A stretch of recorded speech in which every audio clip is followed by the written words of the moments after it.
بسم اللہ الرحمن الرحیم۔ سورہ بقرہ آیت 1۔ الف لام میم حروف مقطعات۔ ذالک الکتاب لا ریب فیہ ھدی للمتقین۔ یہ کتاب الہی ہے، اس کے کتاب الہی ہونے میں کوئی شک نہیں، ہدایت ہے خدا سے ڈرنے والوں کے لیے۔ اہل نحو کہتے ہیں کہ ذالکہ اشارہ بعید کے لیے آتا ہے اور ھذا اشارہ قریب کے لیے۔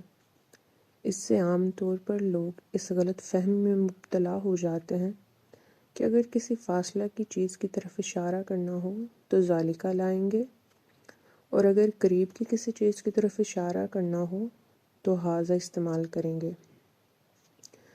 لیکن اہل نحو کا مطلب قریب اور بعید سے یہ نہیں ہے، ان کا مطلب ہے کہ جو چیز مخاطب کے علم میں ہے یا جس کا ذکر گفتگو میں ہو چکا ہے، اگر اس کی طرف اشارہ کرنا ہو تو وہاں ذالکہ استعمال کریں گے، اور اگر کسی ایسی چیز کی طرف اشارہ کرنا ہو جس کا ذکر آگے آ رہا ہو تو وہاں ھذا لائیں گے۔ مثلاً اگر کسی سابق الذکر چیز کی طرف اشارہ کرنے کے لیے ھذا استعمال کر دیں تو اس سے مقصود چیز کو نگاہوں کے سامنے حاضر کر دینا ہوگا۔ اسی طرح اگر کہیں ھذا کی جگہ ذالکہ استعمال ہوتا ہے تو اس سے عموماً مقصود اس امر کا اظہار ہوتا ہے کہ جس طرف اشارہ کیا گیا ہے اس کی شان اس سے ارفع ہے کہ اس کو سامنے لا کھڑا کیا جائے۔ یہاں ذالکہ کا اشارہ سورہ کے اس نام کی طرف ہے جس کا ذکر پہلے گزر چکا ہے، اور بتانا یہ مقصود ہے کہ یہ الف لام میم قرآن عظیم کا ایک حصہ ہے۔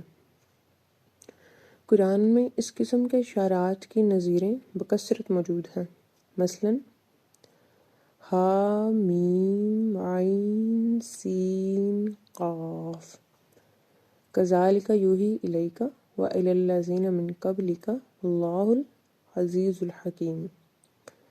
یہ ہا میم عین سین قاف ہے۔ اسی طرح خدائے عزیز و حکیم تمہاری طرف وحی کرتا ہے، اور اسی طرح اس نے ان لوگوں کی طرف وحی کی جو تم سے پہلے گزر چکے ہیں۔ طاسین تلک آیات القرآن و کتاب مبین۔ یہ طاسین ہے، یہ قرآن اور ایک کتاب مبین کی آیتیں ہیں۔ الکتاب قرآن مجید میں کتاب کا لفظ 5 مختلف معنوں میں استعمال ہوا ہے۔ پہلا، نوشتۂ تقدیر، مثلاً لولا کتاب من اللہ سبق لمسکم فیما اخذتم عذاب عظیم۔ اگر نوشتہ الہی نہ گزر چکا ہوتا تو جس چیز میں تم مبتلا ہوئے اس کے باعث تمہیں ایک دردناک عذاب آ پکڑتا۔ دوسرا، اللہ تعالیٰ کا وہ رجسٹر جس میں ہر چیز ریکارڈ ہے، مثلاً وعندنا کتاب حفیظ، اور ہمارے پاس ایک کتاب ہے محفوظ رکھنے والی۔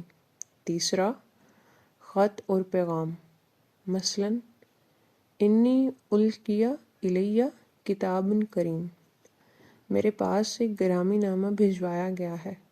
چوتھا، احکام اور قوانین، مثلاً وَيَعْلَمُهُمُ الْكِتَابَ وَالْحِکْمَةَ، اور ان کو شریعت اور حکمت کی تعلیم دیتا ہے۔ پانچواں، اللہ تعالیٰ کا اتارا ہوا کلام۔ اپنے اسی معنی کے لحاظ سے یہ لفظ کتاب الہی کے لیے استعمال ہوا ہے، اور اس سے مراد کتاب الہی کا کوئی خاص حصہ بھی ہوا کرتا ہے اور اس کا مجموعہ بھی۔ مجموعہ کے مفہوم کے لیے نظیر اعراف کی آیت ہے والذین یمسکون بالکتاب واقاموا الصلاۃ، اور جو کتاب الہی کو مضبوطی سے پکڑتے ہیں اور نماز قائم کرتے ہیں۔ دوسرے معنی کے لیے نظیر سورہ آل عمران کی آیت ہے الم تر الی الذین اوتوا نصیبا من الکتاب یدعون الی کتاب اللہ لیحکم بینہم۔ ذرا دیکھو تو ان کو جنہیں کتاب الہی کا ایک حصہ ملا، ان کو دعوت دی جا رہی ہے اللہ کی کتاب کی طرف تاکہ ان کے درمیان فیصلہ کرے۔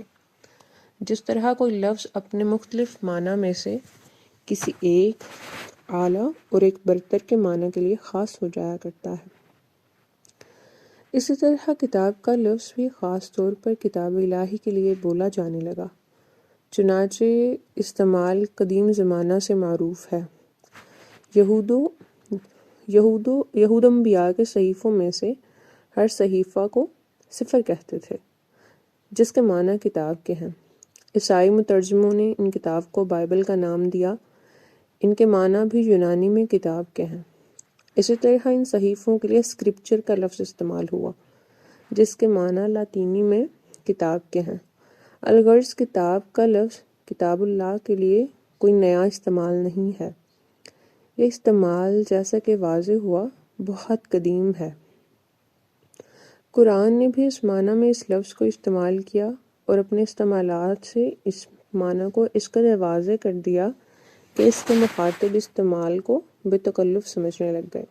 لا ریب فی، ریبہ کے معنی شک کے ہیں، اس میں کوئی شک نہیں کا مطلب ہے کہ اس کے کتاب الہی ہونے یا کتاب منزل ہونے میں کوئی شک نہیں۔ یہ جملہ پہلے جملہ کی خبر نہیں بلکہ اس کی تاکید ہے۔ ذالک الکتاب کے معنی ہیں یہ کتاب الہی ہے، اس کے بعد یہ تاکید اس حقیقت کو مزید قوت کے ساتھ ظاہر کرتی ہے کہ اس کے کتاب الہی ہونے میں کسی شک و شبہ کی گنجائش نہیں۔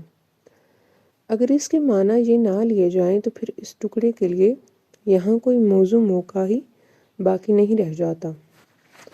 قرآن مجید کے نظائر سے بھی اسی معنی کی تائید ہوتی ہے۔ مثلاً اسی سورہ میں چند ہی آیات کے بعد فرمایا وَإِن كُنتُمْ فِي رَيْبٍ مِّمَّا نَزَّلْنَا عَلَىٰ عَبْدِنَا فَأْتُوا بِسُورَةٍ مِّن مِّثْلِهِ، اور اگر تم اس کی طرف سے شک میں ہو تو جو ہم نے اپنے بندہ پر اتاری ہے تو لاؤ اس کی مانند کوئی ایک صورت۔ الف لام میم تنزیل الکتاب لا ریب فیہ من رب العالمین۔ الف لام میم کتاب کی تنزیل جس کے کتاب الہی ہونے میں کوئی شک نہیں ہے، عالم میں خداوند کی طرف سے ہے۔ حامیم تنزیل الکتاب من اللہ العزیز العلیم۔ حامیم کتاب کا اتارنا خدائے عزیز و علیم کی طرف سے ہے۔ عام طور پر لوگ اس کا مطلب یہ سمجھتے ہیں کہ اس کتاب میں کوئی ایسی بات نہیں ہے جس میں شک کیا جا سکے، اگرچہ بجائے خود یہ ایک حقیقت ہے۔ قرآن میں کوئی چیز بھی ایسی نہیں جس میں کسی شک و شبہ کی گنجائش ہو، لیکن ہمارے نزدیک اس جملہ کا مطلب یہ نہیں ہے۔ اس کے کئی وجوہ ہیں۔ اول تو قرآن کے نظائر جو ہم نے پیش کیے ہیں اس مطلب کے خلاف ہیں۔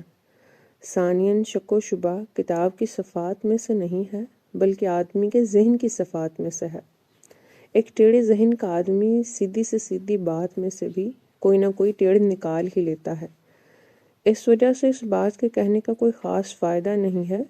ثالثاً شک و شبہ کا سوال در حقیقت پیدا کسی دعوے سے متعلق ہوتا ہے، یہاں دعویٰ یہ ہے کہ یہ کتاب الہی ہے، اس وجہ سے اگر شک کی نفی کی ضرورت ہے تو اس دعویٰ سے متعلق ہے نہ کہ کتاب سے متعلق۔ ہدا، ہدن خدا کا لفظ عربی زبان میں بھی اور قرآن مجید میں بھی کئی معنوں میں استعمال ہوا ہے۔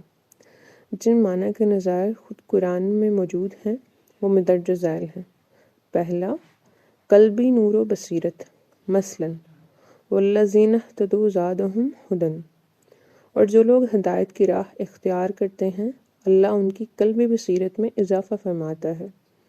دو، دلیل و حجت اور نشان راہ، او اجدر علی النار ھدی، مجھے آگ کے پاس پہنچ کر کوئی نشان راہ مل جائے، مثلاً بے شک تم ایک سیدھے راستے پر ہو۔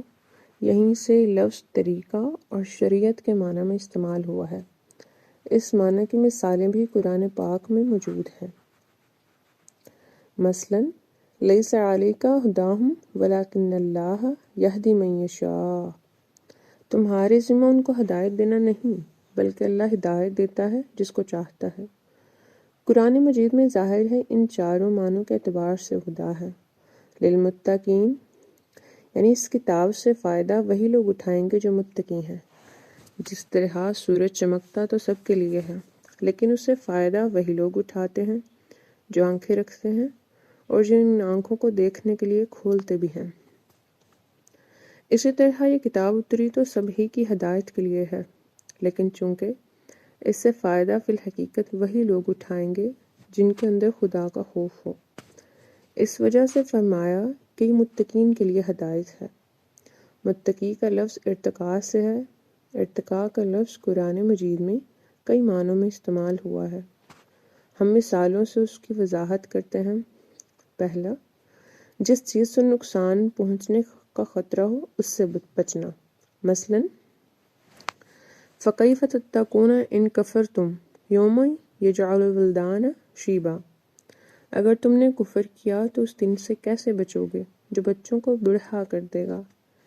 کسی آفت کے ظہور سے اندیشہ ناک ہونا، مثلا وَاتَّقُوا فِتْنَةً لَا تُصِيبَنَّ الَّذِينَ ظَلَمُوا مِنْكُمْ خَاصَّةً، اور اس آفت سے چکنے رہو جو خاص طور پر انہی پر نہیں آئے گی جنہوں نے تم میں سے ظلم کا ارتکاب کیا۔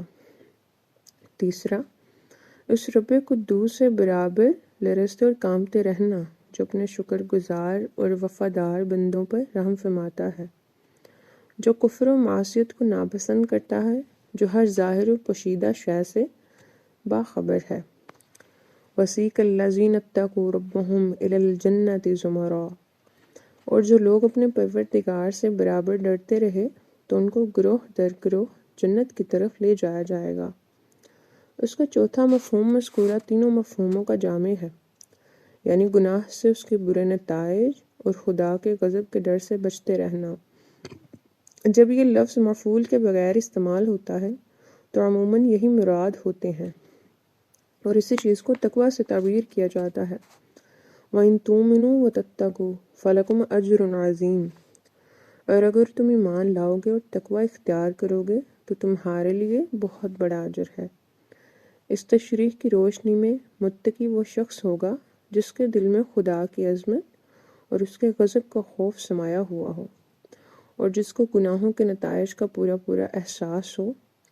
تقویٰ میں عمل کی نسبت کیفیت اور حال کا پہلو اور فعل کے بالمقابل ترک کا پہلو اگرچہ زیادہ نمایاں ہے، اور اس پہلو سے کہہ سکتے ہیں کہ اس میں نفی اسبات پر غالب ہے، لیکن چونکہ یہ دل کی تندرستی کی دلیل ہے، اور دل اگر تندرست ہو تو سب کچھ تندرست ہے، اس وجہ سے اس سے علم اور عمل دونوں کے سوتے پھوٹتے ہیں۔